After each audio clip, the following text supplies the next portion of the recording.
সন্মানীয় কৰ্মচাৰীসকল, জনাই আছোঁ এটা বিশেষ গুৰুত্বপূৰ্ণ খবৰ এইট পে কমিশ্যন সংক্ৰান্তীয়। যে এইট পে কমিশ্যন সংক্ৰান্তীয় যি কমিটি চৰকাৰে বনাইছে, এইটো অনতিপলমে কাৰ্যকৰী হ'বলৈ গৈ আছে।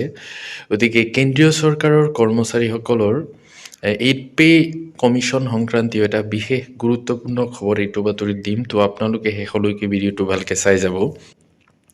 তো কৰ্মচাৰীসকলৰ যিজন ষ্টাফ ছাইডৰ মুৰব্বী জইণ্ট কনচালটেটিভ মেচিনেৰীৰ শিৱগোপাল মিশ্ৰা, তেখেতৰ ফালৰ পৰা এই পত্ৰখন ওলাইছে 20 জানুৱাৰী তাৰিখে। কি লিখিছে ভালকৈ চাব। To all the drafting committee members to prepare eight CPC memorandum on behalf of staff side on NCJCM, অৰ্থাৎ এইট পে কমিশ্যন সংক্ৰান্তীয় যি মেমৰেণ্ডাম তেওঁলোকৰ ফালৰ পৰা, অৰ্থাৎ ষ্টাফ ছাইডৰ ফালৰ পৰা বা কৰ্মচাৰীসকলৰ ফালৰ পৰা যিটো চৰকাৰক দাখিল কৰিব, সেই সম্পৰ্কে এই চিঠিখন দিছে। ইয়াতে লিখিছে কি চাওক, ডিয়াৰ কমৰেডছ, অৰ্থাৎ তেওঁৰ সহকৰ্মীসকলক কৈছে, at present the government have allotted office accommodation for the eight central pay commission at Chandralok building, Janpath, new Delhi 110001। অৰ্থাৎ কেন্দ্ৰীয় চৰকাৰে এইট পে কমিশ্যনৰ কাৰণে চন্দ্ৰলোক বিল্ডিং, জনপদ, নিউ দিল্লী তাতে এটা অফিচৰ কাৰ্যালয়ৰ ব্যৱস্থা কৰিছে। Once the eight CPC office start functioning, then we may be asked to submit memorandum on the common service matters of central government employees. যদি সেই কাৰ্যালয়টো কাৰ্যকৰী হৈ যায়, অৰ্থাৎ কাম আৰম্ভ হৈ যায়, তেতিয়া এই কৰ্মচাৰীসকলৰ যি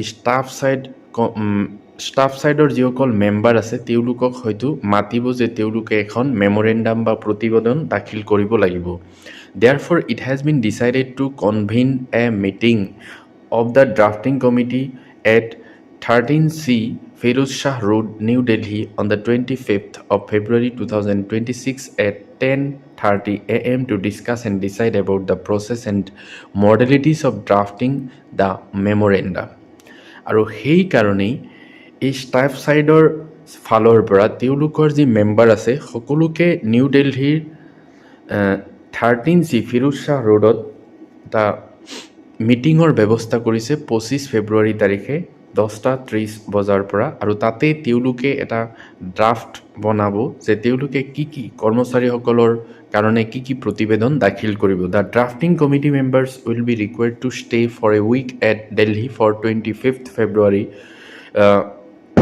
2026 onward for discussing and finalizing our proposals on each topic issue.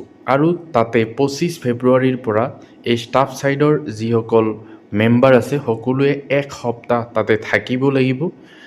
Therefore, the drafting committee members are requested to plan their program accordingly. আৰু সেইকাৰণে সকলোকে 25 ফেব্ৰুৱাৰীৰ পৰা প্ৰস্তুত হৈ থাকিবৰ কাৰণে জনাইছে। এইটো চাব পাৰিছে শিৱগোপাল মিশ্ৰা ছেক্ৰেটাৰী, তেখেত হ'ল জইণ্ট কনচালটেটিভ মেচিনেৰীৰ যিজন ছেক্ৰেটাৰী হয় তেখেত।